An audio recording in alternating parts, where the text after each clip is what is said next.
First, should Rishi Sunak quit if he loses the Rwanda vote this evening? It's all shaping up, this, isn't it? Oh, my goodness. 020-7862-2222 is the number. Yesterday, I showed you this image here of a man standing on a cliff, and we asked whether it was Rishi on the cliff edge. As we go, let's just zoom in on this character here and have a look. And maybe we can get, we just sort of just do a little bit of focal change. That's it. It is indeed Rishi Sunak, because he's obviously, he might get the push. He doesn't need a sign to tell him this is dangerous. We know cliffs are dangerous. And down in the water, we need someone with binoculars. David Hasselhoff, can you read the first fin for us, David? The shark there.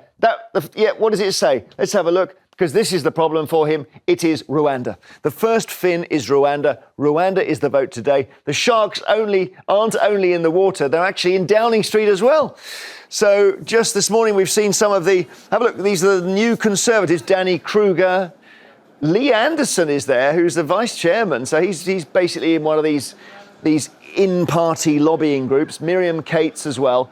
And they are the new, Jonathan Gullis, they're the new right-wingers, essentially, who are in to say, look, I mean, they may be actually saying this Rwanda policy doesn't go far enough. You've got so many different views on it. We've got people, the One Nation people saying that it's just about bearable. Then you've got people on the left saying it's illegal. Then anyway, the government's new illegal immigration, here's a job title, illegal immigration minister. There's a guy called Michael Tomlinson. He's just got into the job and he's been defending the plan. This is the toughest piece of legislation ever published by a government, and it shows that we are addressing each and every one of the Supreme Court's concerns when they found against us on November the 15th. That is really, really crucial. And what it shows is that we're driving through the Prime Minister's delivery and determination to deliver on the process of stopping the boats. And that's an absolute priority, and that's what we're going to see in Parliament tomorrow. Do you believe anything he says? Keir Starmer has said Labour won't be voting for the policy. He calls it a gimmick. We've got 160,000 people waiting for their asylum claims to be processed. So it's a drop in the ocean. It cost a fortune. And as we learned from the Prime Minister when he finally admitted it last week, the deal he struck will also involve Rwanda sending their refugees across to the United Kingdom. It's a gimmick. It won't work. It is performance art. What I would do is do the more mundane, sleeves rolled up, practical work to stop this vile trade in the first place. OK, well, leaving Labour aside, Ayesha, help us understand the Tory party here. What's going on? There's a right wing and a left wing, and they're completely at odds over this policy? Yeah, so it's one of these situations where Rishi Sunak is trying to please everybody and is pleasing nobody in the meantime. So you've got the more One Nation Conservatives. They're a little bit more moderate. They're being sort of really led. Damien Green, former Deputy Prime Minister, was out in the airwaves saying, look, we can just about tolerate this. We don't like it because there's a little bit of opting out of international law.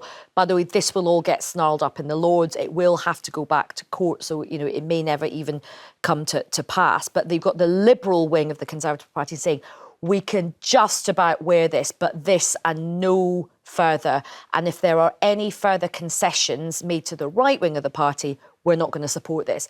On the other hand, you've got the right wing of the party, the old ERG, the European Research Group. They were very, very prominent during Brexit. They were known as the Spartans, led by Frank Spencer, Mark Francois. And, you know, they caused Theresa May a lot of grief. They're saying, hang on a minute, this is not working for us. This is too liberal. We want a complete opt-out of the European Convention on Human Rights. We don't think we're going to support this. In fact, they're going as far as saying it's better to have no bill than a bad bill. So, you know, look, people are thinking that Rishi Sunak could possibly get it over the line tomorrow in the vote, because this stage is called first reading. So this just gets it sort of on the pitch in Parliament, where all the real nitty-gritty debate comes at what's known as the committee stages before it gets to a second reading. So what people are saying is, look, he might get over the line tomorrow, but the grief is coming. You know, the big showdown. It might happen tomorrow. It might happen in January. What do you think, Cristo? I don't think he should quit. I don't think he should quit if it doesn't go through. I think he should have an ideology and be a Tory. I think that the problem that this government has, I think the problem that we've had since 2019 is that I've no idea what they stand for. Absolutely none whatsoever.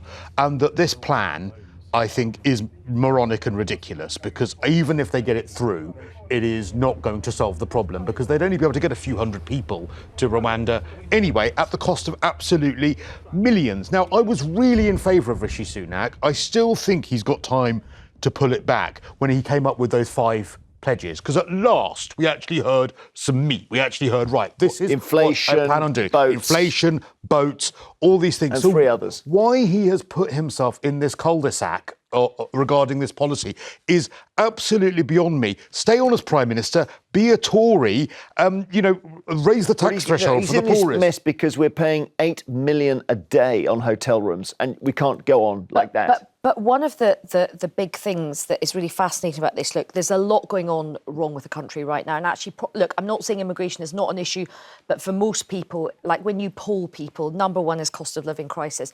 Number 2 is actually NHS. Now, immigration does figure in the top 5.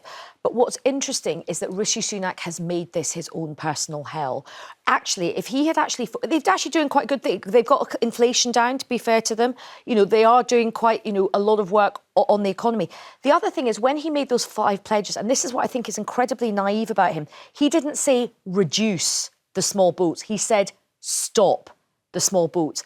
That's impossible for anybody to do. So he has created this kind of cage for himself. And look, when Theresa May became Prime Minister, Brexit was a nightmare, but she didn't choose Brexit to be a nightmare. He keeps talking about the small boats. He keeps talking about Rwanda. He keeps bigging it up and up and up. And all he's doing is inflaming everybody. If I were him, I would sort of try and calm this down and move on to the economy. But let me go to call. John in Glasgow, hi. Hi there. Do you think he's going to have to quit after all this? Of course he is.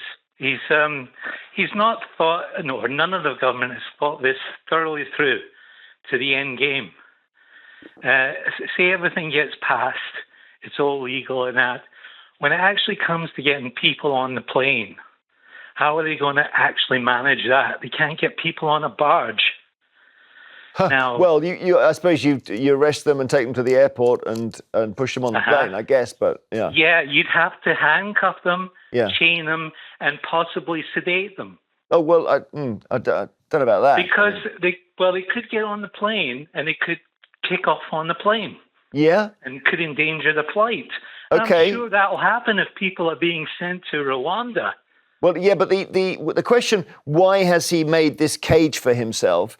The answer surely is he's got Suella Braverman with the Bunsen burner, who sort of turns the flame up every time he changes the subject. So he's got to do something. Yeah, but it's just not going to work. No, well, maybe the it won't. The general public are not going to tolerate seeing that. We'll see it. We'll see the cameras will be at the airport. We'll be seeing people chained and handcuffed getting on the plane. What would you do? What would I do? Yeah. Well, first of all, any illegal immigrants coming into the country, no benefits whatsoever. That would probably stop a lot of them from coming. Well, I don't think they probably do get benefits. Well, they get about £40 a week. It's not a king's ransom. It's about 40 quid a week. Jeremy Hunt's willing to have UK citizens lose their benefits if they don't get a job within 6 months. So they could surely do that for illegal so you immigrants. make sure they have no money whatsoever. Okay. Yes. That might not stop people coming. Yeah. Whenever people say Rwanda's terrible and you say, what are you going to do? You never get an answer. You never get an answer. Well, that's one thing you could do, and then you could stop their benefits. Stop their benefits and see how many illegal immigrants stop coming over. I'll give you a guess, exactly the same number. Well, you think so? Go on. Well, Australia managed it. Australia had offshore processing. It was an island, I think. Was it Papua New Guinea or something? Papua New Guinea, and they actually managed to get their boats down to zero. What I don't understand is, well, firstly, picking up on your point about immigration not being a high priority for people who are voting. It is. I'm not saying it's not, but I'm saying it's not the number one issue. NHS and all of those things and all those pressures on housing, immigration has a massive element of that, firstly. But secondly, why can't we have some blue sky thinking on this and say, right, we're going to build an offshore processing island. We're actually going to come up with a way in which if you come over, you are sent to that place, and it's somewhere that you go that is a processing centre. You've got to build an island. So they're talking about the Falklands before. Well, just somewhere that is British that would be. But look, I think before all of this, you know, I mean, we're getting to the realms. Do you remember that film about the Fire Festival? They had this ludicrous festival, which everyone was like, "This is so crazy," but they persisted with it. So that's what this is like. This is like the political, malevolent version of the Fire Festival. Okay. Look, there is one thing they could do right. There is a massive backlog of over like 100,000. I think it's close to 150,000. Well, Keir Starmer said 160, yeah. Why don't they just do almost like a Nightingale kind of thing where they hire people to go through these cases? These people, that's why the hotel bill is so big, right? You could actually say, right, what would be more achievable for Rishi Sunak, say, right, in 6 months we're going to clear this backlog and there's going to be decisions. If people pass the threshold for immigration, they stay. If they don't, they're moved on, well, right? we've just had stats suggesting that when they start to go through the cases, half of them disappear. So because people realise they're going to fail. Also, that's also because they know that the length of time to get through the system is so long. You have got time to respond.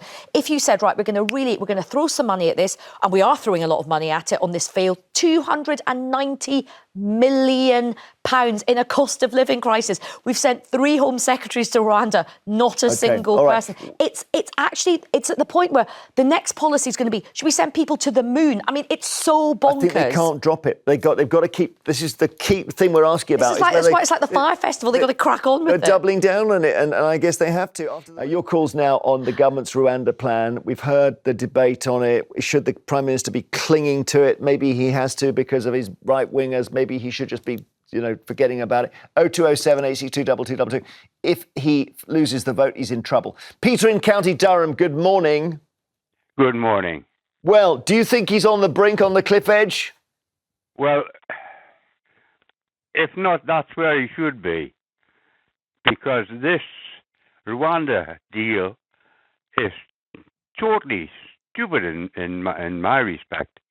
It's been stopped once in the early stages when they stopped the people going onto the plane invoking the European Court of Human Rights. And in my opinion, the immigrant problem, the boat people anyway, that problem could be stopped tomorrow. Go on, let's hear go on, how, Peter, how? Well, just invoke this European Court of Human Rights against the French. The French are totally ignoring the human rights of these people who are pushing themselves off the beaches in France. So we basically say to the French, if you don't stop, we're going to tell our dad. That's essentially what we're telling them, is it? I mean, they're not going to listen, Peter, are they? Well, the French are going by the European Court of Human Rights just the same as the British people are. Thank you, Peter. Stay there. We go up the A1 to Newcastle. Shelley's there. Hi, Shelley. Hi. Do you agree with Peter? It's ridiculous, this Rwanda thing. Yeah, I do. He shouldn't resign. Excuse me, because it would cause more chaos for the country. I think it's ridiculous because from what I've heard, we could take Rwandans in, and if the people were sent there commit a crime, they would automatically get sent back. Well, they'll all commit a crime so they can get sent back to the country. And another thing, the UN says it's unsafe, but they've sent Afghan girls who are very vulnerable to Rwanda. To Rwanda, do they? Okay, the UN does that. I'm not sure. I don't know about. The UN's done that. That's been reported on. Or maybe they've allowed it. I don't know. So wait. Can I just ask the Labour MP on the end? She keeps saying we should protest. She's not a Labour MP. I'm not a Labour MP. I'm not a Labour MP. Yeah, okay. Oh, the Labour lady. It's just to say process them faster. It's like Starmer.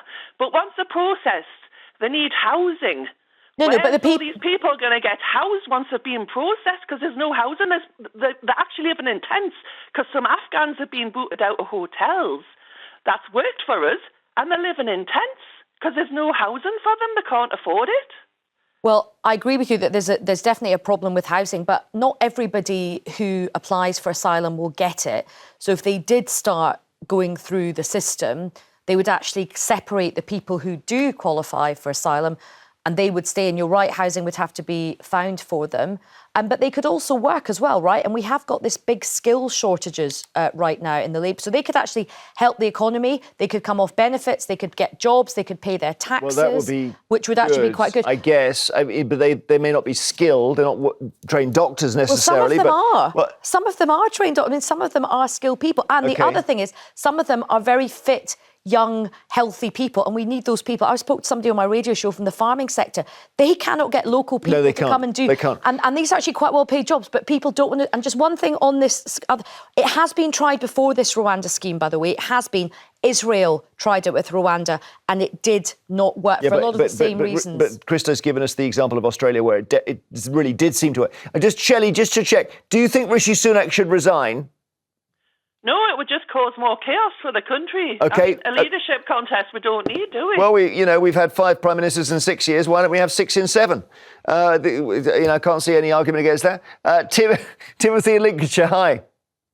Yes, Merry Christmas, good morning to you. Well, I think as a good Catholic, basically at the moment, I think he should resign. I think at the moment he's hanging, like you said, he is hanging on the cliff.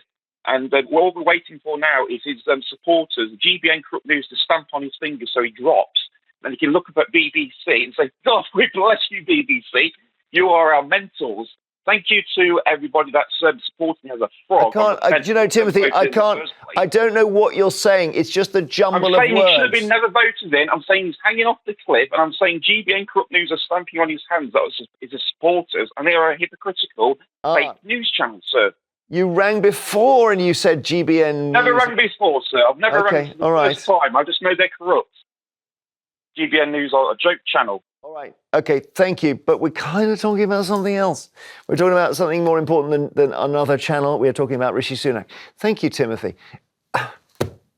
Eric in Stirling, hi. Hi. I'm sure you won't struggle to be more coherent than our last caller. Give it a go. Well, I'll do my best. And I was just thinking about the whole situation reference the rubber boats. Now, why don't you just buy up all the rubber boats that are floating about, and you just buy, I mean, the government spends millions trying to support illegal immigrants. Right. Why not just buy up all the rubber boats? Right. Okay. I've got a question here, right? You're going to send a squad into France, presumably undercover, to buy and destroy every dinghy in the country. They don't need to. How big would the squad have to be? Well, quantify the amount of money that we're spending on the immigrants. Yeah. Okay. You get a few people for that. Fair dues. Would you parachute them in, or? Pardon? How would you get them into France undercover? Well, you wouldn't need to put them undercover. Don't be silly. No, because the French might not agree with this policy of destroying every dinghy in France. And also, wouldn't it lead as well? No, just purchase it. I mean, buy them. All right.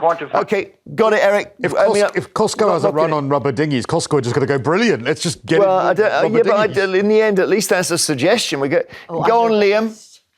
Liam in London. Yeah. What about... Should he resign if he loses the vote? Let's start there. 100%. Right. I think the government need to kind of just put themselves away and let someone else take a chance. Similar to that. Put themselves away. Like the last caller said, why can't you target the dinghies? Why can't you target the outboard motors? Maybe he's right. I think it involves us taking action inside France. That's one, and we can only do that with French cooperation. I would have thought. But yeah, we're doing that with French cooperation that we're paying for.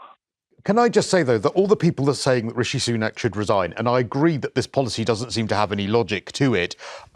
If he did that, or if there was an election, Keir Starmer doesn't have an answer for this. He really doesn't. He said he'd negotiate with processing the EU. is the answer. Well, I think, Cristo, to be fair, processing is a big part of this, and international cooperation. Because look, to be fair to the government, where they have actually had some success is with Albania, not through crazy, wild ideas, but actually old-fashioned diplomacy, and they've actually done some quite good work with Albania. Has said that part of he would not rule out, as part of a negotiation with the EU, actually having to take some of the quota refugees from the EU. Now, if we're talking about this issue specifically, will those people who are worried about the number of people coming here get what they want under Keir Starmer?